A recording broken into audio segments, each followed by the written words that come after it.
You don't need superpowers to be a hero. Help make Hillsborough bully-free. Flossing in the morning is a really great way to keep your teeth healthy and start the day. But when you're through, here's what you do. Throw it in the trash, don't flush it. There's a problem lots of people don't know, called sanitary sewer overflow. A condition buried deep in the ground, inside a pipe where bad clouds are found. It's a problem we can all help solve, so throw it in the trash, don't flush it. Baby wipes, bandages, cotton pads, paper towels, dental floss, clog up bad. Medicines, kitty litter, cotton swabs, hair. Throw them in the trash, don't flush it. It just takes a second to do the right thing, so toss it and let's keep our pipes clean. Throw it in the trash, don't flush it. If it's not toilet paper, don't flush it. Even if it says you can, don't flush it. If you're having any doubts, don't flush it. One more time, don't flush it. This is Dave.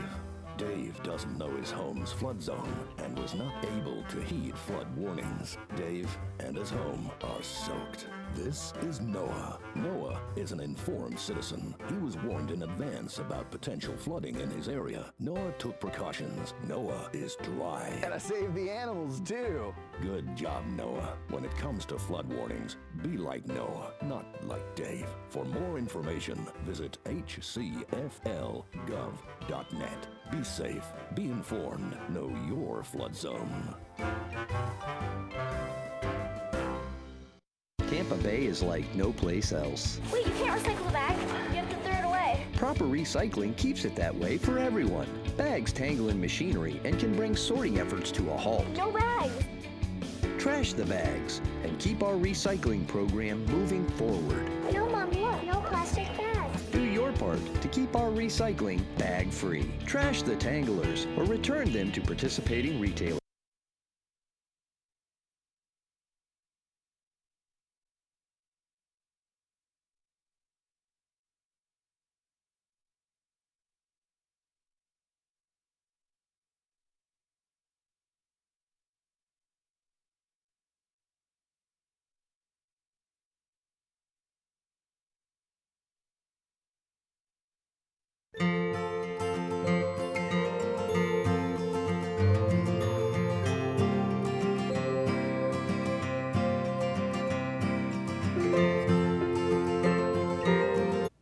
Good evening. Welcome to the Hillsborough County Animal Advisory Committee.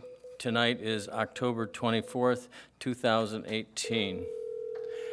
Pardon us while we have a call in from one of the members. Hello. Good evening. This is Dr. Lewis. Are you ready? And who do I have the pleasure of speaking with? It's Brittany Powell. All right. Thank you. Did you get a chance to sign in? So, if all the members are signed in, I'd like to have us stand and do the Pledge of Allegiance after a moment of silence for the service people and other people, members of the police and fire. Thank you.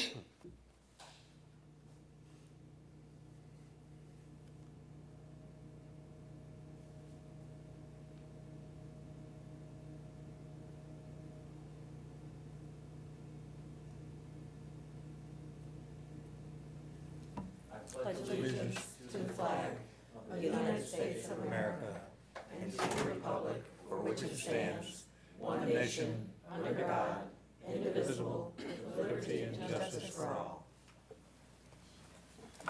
And fortuitously, for the other members, our chairperson has arrived. There you go. Sorry I'm late, everyone. Better late than never. Okay. Excuse me. Hi, I'm Wendy DePaul. This is the October 24th, 2018 meeting of the Animal Advisory Committee. It looks like we've already done sign-in and the moment of silence and the Pledge of Allegiance. So we're on welcome and introductions. So welcome. I think I've already introduced us. Excuse me. The next item on our agenda is to adopt the agenda and approve the minutes. Has anyone had a chance to review the agenda and the minutes? Everyone had a chance to review them? Does anyone have any Blake correct? Chambliss, I have. I move we accept them. Okay, any second? Second. Very good. All in favor of adopting? Aye. Any opposed? Okay, that was unanimous. Then, Have an extra copy. There's some right here. all right. So the next item on our agenda is the public comment. But before we start, I'd like to read the statement. The Animal Advisory Committee welcomes comments from citizens about any issue or concern. Your opinions are valued in terms of providing input to the committee members. However, it is requested at the same time, when you address the committee, that comments are not directed personally against a committee or staff member, but rather directed at the issues. This provides a mutual respect between the committee members and the public. When addressing the committee, please state your name, address, and speak clearly into the microphone. 3 minutes are allowed for each speaker. Would you like the time? Okay, great. Our first and only speaker today will be Elizabeth Calleja? Calleja, sorry.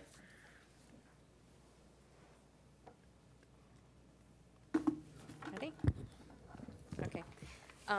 Good afternoon. My name is Elizabeth Calleja, and I reside at 1702 Cottage Side Court, Brandon, Florida, 33510. I often volunteer at the shelter, participate in the ROMP program, and I have worked at the welcome desk before. I've been viewing these meetings online, making it a requirement for all board members to go to the HPRC at least once a year is a brilliant idea. How anyone is expected to make any informed decisions about a center they have never visited is beyond me. Some of these decisions determine animals' lives. I would say only for that reason, it should be made mandatory. Thank you for that suggestion. I'm also here to suggest a form that I will leave with you. It has been used to avoid wrongful euthanasias at the Austin Animal Center, which is a municipal shelter. Their live release rate for dogs is 99%. If this form would have been used for the young lady's case heard on February 28th, 2017, at this animal advisory meeting, her dog would be alive today. One of the questions on the form is if the previous owner was contacted. This young lady requested to be contacted if the dog was not adopted. No one called her, and the dog was euthanized. When I reviewed the report from the Humane Society, the dog was determined aggressive and put down. I asked myself, if the dog was aggressive, how was she able to pick the dog up and bring it into her car from the street, house the dog for a few days, then bring him to the shelter? I adopted one of my dogs from the high-risk list, waiting to be euthanized at the HPRC, and I haven't seen any aggressive behavior from her towards humans or any of my other dogs. I would like to avoid wrongful euthanasias, and the form has certain protocols that would stop this. I'm also submitting to the board the forms that I was able to download of dogs on the euthanasia list and the reasons for this from the HPRC, from the site. Some of these forms don't state reasons for the euthanasia. I don't know if that is poor record keeping or what. I think these decisions should not be taken lightly. That's my opinion. Thank you. I don't know whose phone this is. Oh, thank you. Thank you very much for your comments. Ghost phone, anyone? Does anyone own this phone? Dr. Lewis. Dr. Lewis. Excuse me? Is that your phone? Oh, yes. It woke me up. Did I get a call? Yes. It woke me up. It was Domino's. I'll see you guys later. All right, so the next item on the agenda is my chairman's report. So I'm looking to try and find the email that I received on concerning this. I'm sure I'll find it after I'm done. The first thing we're talking about is the PRC Facebook page update. We had discussed at the last meeting or two about getting the Pet Resource Center access to its own social media, including the Facebook page. But after discussing it with the administration over the Pet Resource Center, it doesn't seem like that's going to work because they don't have the manpower to really implement it. And that was something that my county commissioner also said, that she wouldn't have supported it unless there was definitely someone to do it. We originally thought we had someone that was going to be able to take care of the Facebook page, but they just don't have the manpower. So that one's kind of out. The other thing I would like to mention is that I had the distinct honor of being able to appear in front of the Board of County Commissioners when PRC received received a commendation from the Board of County Commissioners for 3 separate national awards for excellence. I'm looking for the names of them because I asked specifically so I could bring them up. Do you guys have the names? I can't find it. So it was the Florida Animal Control Agency of the Year Award, the National Association of Counties Emergency Management Award for setting a new standard by shuffling animals out of the shelter prior to the storm, so we had room for the storm animals. They found that to be innovative and for the rest of the country to follow moving forward. And the last one was the Service Enterprise Designation for our volunteer program, meaning that volunteers are now integrated into the job descriptions, into the performance evaluations. They're basically able to do, as long as they're qualified, they're able to do everything our employees are able to do. Obviously, certain jobs require certain skills that not everybody will have. Just so you know, I found the email as soon as you started talking. So I'll also throw in that for the National Association of Counties Achievement Award that they got for the shelters that they put up for Hurricane Irma, they were the only open admission shelter in the entire state of Florida and one of only 24 national emergency shelters. So I think that's fantastic. I just wanted to make sure that everyone got to listen to that in case you didn't get a chance to listen in on the Board of County Commissioners meeting. But kudos to you. That was great. Congratulations. That was, I think, on the 17th, the 15th? Yeah, it was a special meeting. It was not a regular meeting. Wasn't it a regular? It was their quarterly awards celebration. Because, they do commendations, at the regular meetings. That's why I questioned it. It wasn't a regular meeting yet. Okay, so the last thing that I have to talk about is we do need to create a subcommittee for nomination of a slate of officers. We're coming around to that time again. Is anyone interested in being on the subcommittee? I'll be on the subcommittee. I will. Judy will be on the subcommittee. Anyone else? Sure. Okay, so it's me, Julie, and, wait, who was the other person? Christy? Oh, no, it was Judy. It's just, Christy's like, not me. Judy. No, I'm out. I think you'd make And Joe, I'm sorry, Joanne. Come on, Lon. O'Brien. I knew it was O'Brien. Got that part. Good Italian name. Yeah, good Italian name. Okay, so do we need to vote on that?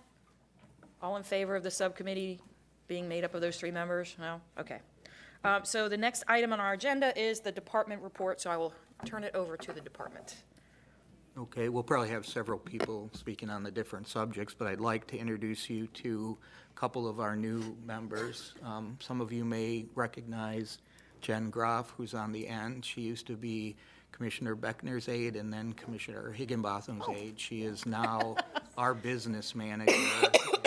Her responsibilities are kind of broad. That's why we gave her the title of business manager, but she's going to be kind of the glue that helps to hold the different places that like to operate like silos together, make sure that policies are coordinated, things like that. It's a position that we've felt like we needed for a while, and we finally got the approval to do it. So Jen was a perfect timing to be available, so we're glad to have her. And don't know if Dr. Boyd has been here before. Yeah. She has, okay.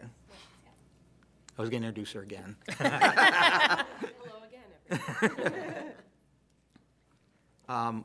Update on the truth and training ordinance. We've got inundated actually with training registrations as well as the business licenses.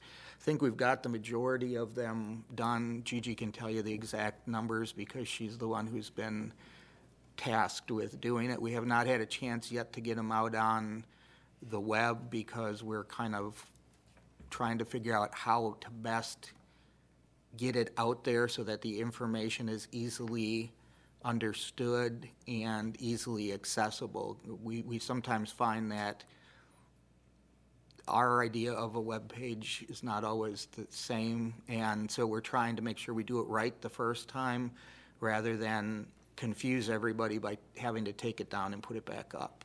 So, Judy, did you want to say how many we got? Well, business licenses, I have 9 complete packages, and I have 7 packages that I'm still receiving information for. Registrations, I have to go through them again because some people have submitted doubles, but we have about 12 or 13.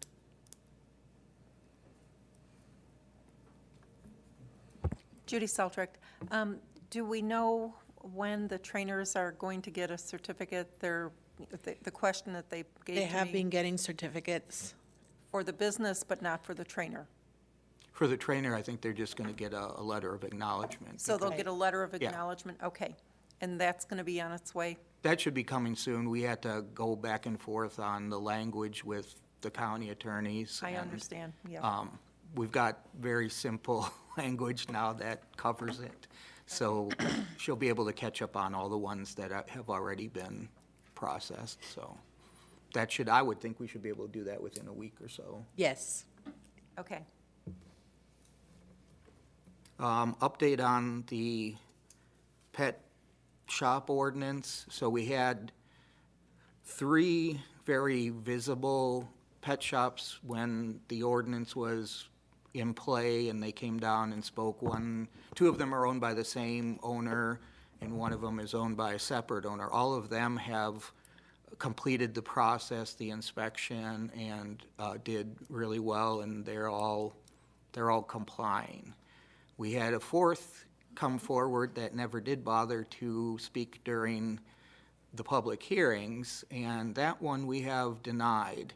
However, it's now in sort of a legal limbo because the reason we denied it is that they are not selling puppies that are USDA inspected, but they breed and sell them on the same property, the same location, and the USDA does not require that they be certified if they're sold on the same. So we still are maintaining that the county ordinance says it one way or another. Their attorney is saying we've overstepped our local boundaries by requiring something that the USDA does not require.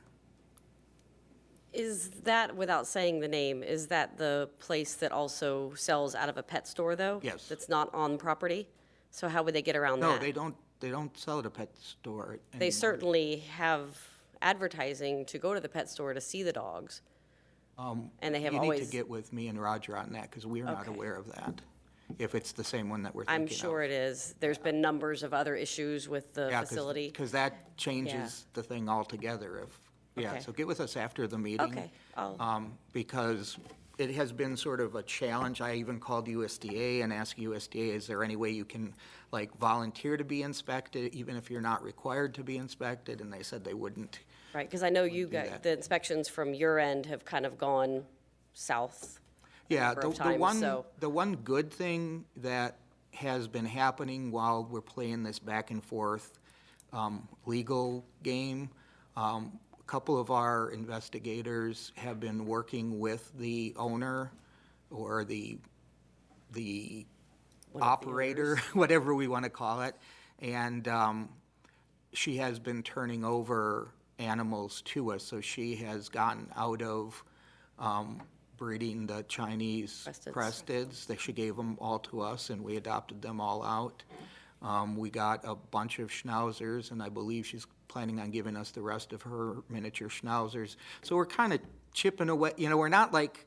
It would be ideal to completely get rid of Yes, it all would of be that. ideal to move forward, but we're not sitting stagnant while we're dealing with this, and that will be a game changer, the other part you just told us, because then they do have to be USDA. You have to be able to, you have to be on the same physical property. Okay, yeah, we'll talk about it afterwards, Okay. thank you. Thank you. And then the last one is getting Fish and Wildlife to do their coyote presentation, and we spoke with them today. We just have to try to figure out the proper venue size-wise. We've asked them to kind of compare us in size to other places that they've done it, so we know where we can secure probably a park location or something. So I've had a number of conversations with Fish and Wildlife, and they're very happy to present at a community meeting. That's typically the format that they've used before. They have a pretty comprehensive presentation that's been produced by the University of Florida Biology Department. It includes the expansion of coyotes and how they got here into the southeast, where they are, how to prevent conflict with coyotes, how to deter them from coming near your home, and what to do if you see or come in contact with coyotes. And right now, they're pretty booked up. And of course, we're coming into the holiday season. So in talking with them, we're looking at probably the second week of January, maybe that Tuesday, Wednesday, or Thursday evening. As soon as I can get that finalized, I will give you a date and time. We also thought it would be good to do it about 6 p.m. That way people coming home from work, would be able to attend. Usually we have better attendance at county meetings during the evening. So we could hold this probably anywhere in Brandon. The county has a number of facilities. We have a service center that's on East Sadie that has a very nice community room that holds about 75 to 100 people and has very nice AV. So that's going to be probably the first place that I try to book, but that's really what I have at this point. Excuse me, Hansel Levengood. What is the current situation in Hillsborough County with coyotes, and is Pet Resources involved in dealing with it?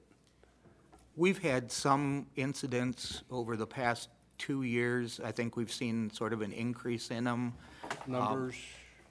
Don't really have numbers, a handful of cases. We had a case where somebody thought that people were throwing dead cats on their front porch, halves of dead cats, the upper torso, and we had collected them and sent them to Fish and Wildlife, and they found the coyote hairs. Apparently that's what the coyotes do, is from the breast bone down, they eat them and leave the remains. But unfortunately, they must have liked this people's front porch, and over the period of a couple weeks, they did it a couple of times, so they thought that some bizarre person was trying to scare them or whatever. So that's typically what we're seeing, is cats, outdoor cats being eaten. I've not heard of any other major issues with them. I think they're kind of pocketed, but they're spreading across the whole state. There's not going to be a county that doesn't have them. Fish and Wildlife says there's open season on them. Yeah. Yeah, what Fish and Wildlife stands is it's up to the owner of the property to take care of them. So we don't have the authority to go out and shoot them. Plus, by state law, we can't carry firearms, so. Judy Seltrick, Scott and Lori, thank you so much for taking care of that, because I certainly, in the Brandon, Valrico area where I live, did not want people coming up and having a Salem witch hunt. So thank you so much. Joanne O'Brien, Lori, what about All People's Life Center? They have a nice room there where we've had county meetings in the past. I can look in that one as well. That's very centrally located, so we could be looking at that as well. Yeah, that's an easy fix. And with the coyotes, we've had a problem in our area by the Florida State Fairgrounds, and they were shooting them over there. That much I do know. And we did have some in my neighborhood that have killed some animals. Like I said, we were going to trap them, but I would have to do away with them, and I couldn't do that. We can't legally shoot anything in the... No, so Roger Mills, so here's the deal with shooting. So you have to be on a legal piece of property to shoot. So home on a quarter acre ain't gonna cut that. So there is an acreage size-wise and things like that for limitations on shooting. They're considered a nuisance animal, so they're gonna be the responsibility of an owner. Game and Fish will not process them in any way. Neither will any county entity because they're considered a nuisance animal. So it will be up to the property owner. And we never recommend anybody shoot anything anyway because it winds up shooting a neighbor's house or something. So, that's something that'll have to be worked out. the neighbors you know, German maybe Shepherd. with some type of company or something to come in, but, yeah, you always want to stay away from that unless, you know, there's some type of training and you're legal. You know, that's the big thing, legal. They do have the trap, and it's like, I won't use it. Well, I think another thing that is going to be helpful with having them come out to do is to discuss exactly why coyotes are increasing in population anyways, and why we're seeing so many more of them in the area. I know you guys are tired of me talking about feral cats, but that's certainly one of the concerns, is that as Scott mentioned, feral cats are something that they certainly, you know, eat a lot of.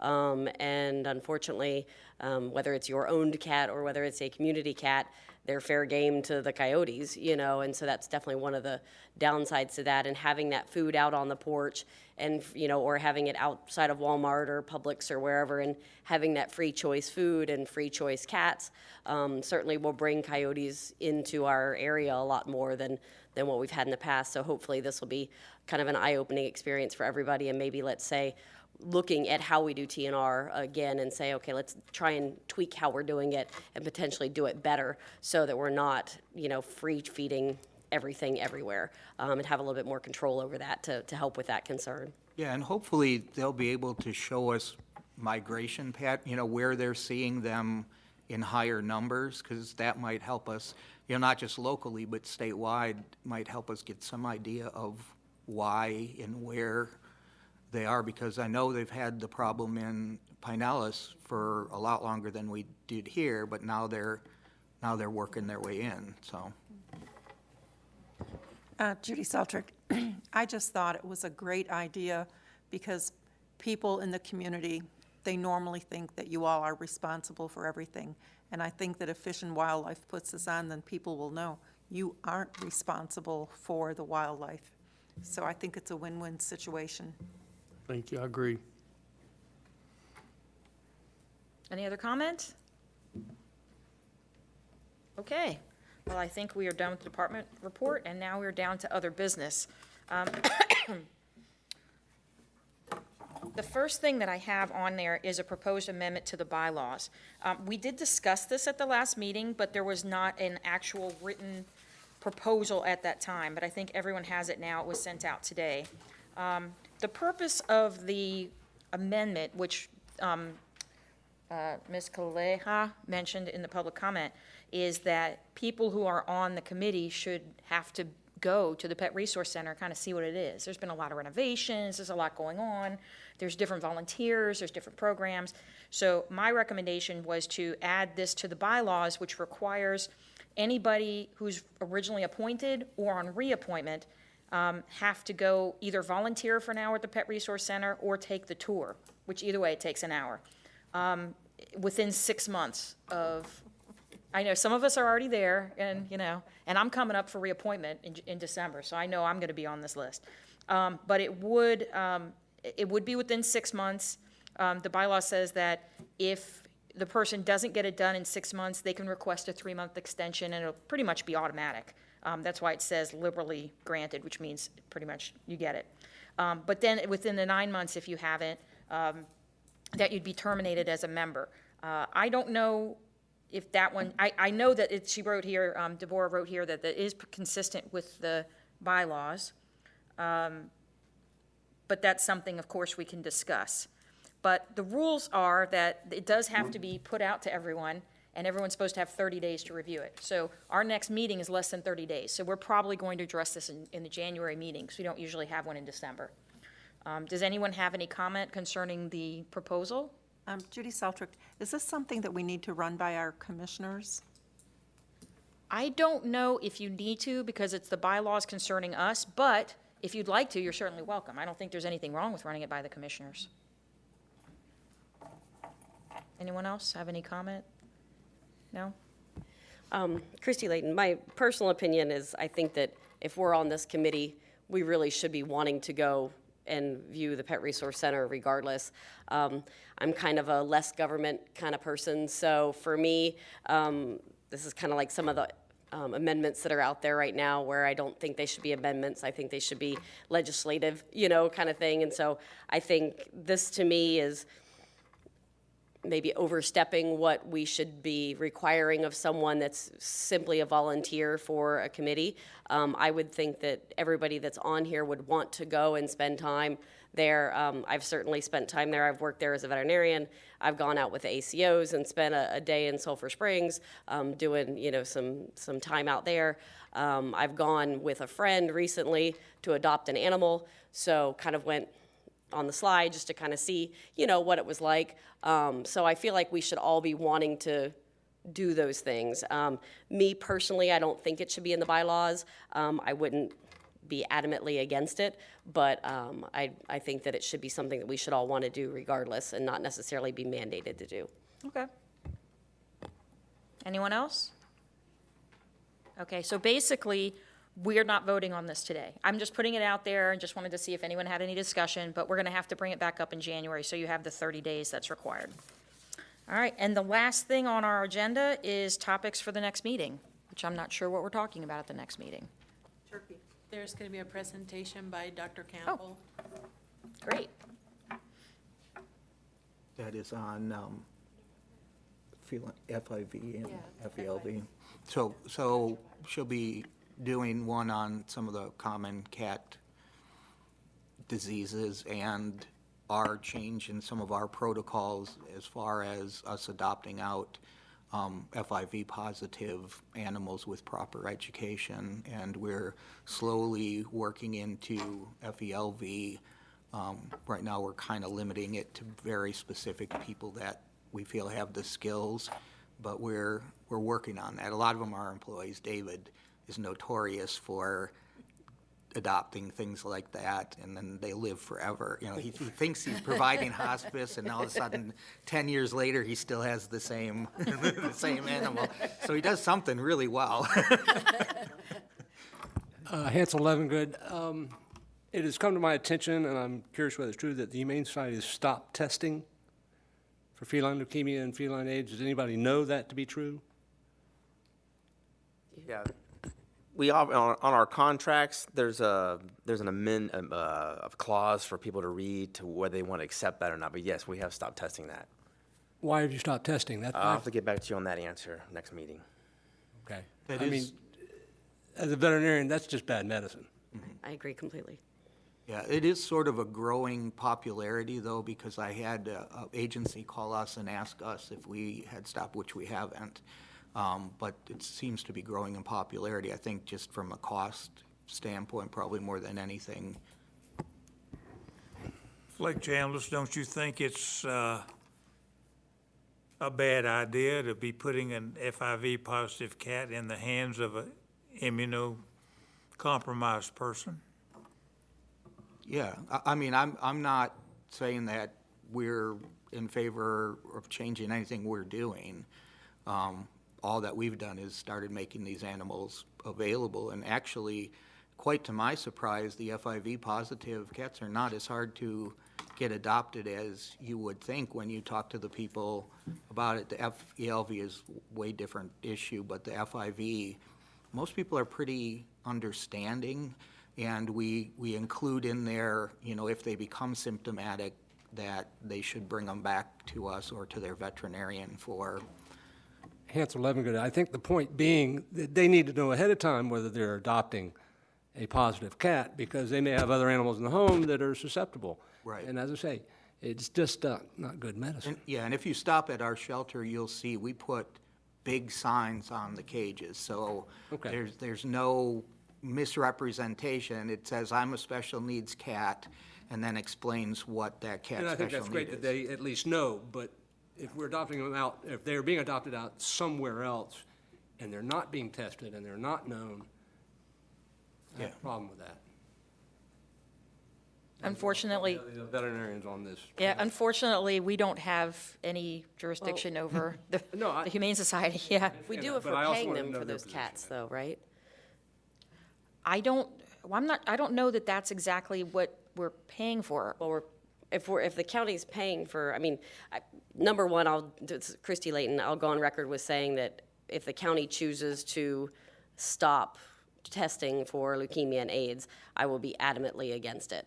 And every veterinarian that I've spoken to about it will be adamantly against it. And simply because of the fact that they, owners go to adopt an animal, bring it into their home. We already have issues with ringworm in cats, and we have issues with, kennel cough in dogs and things like that are, kind of stuff we just deal with and move forward with. But to bring in a leukemia-positive cat into a home without knowledge is a huge issue, and now you're talking about infecting all of the other cats in the home. So for me, that's a much bigger issue.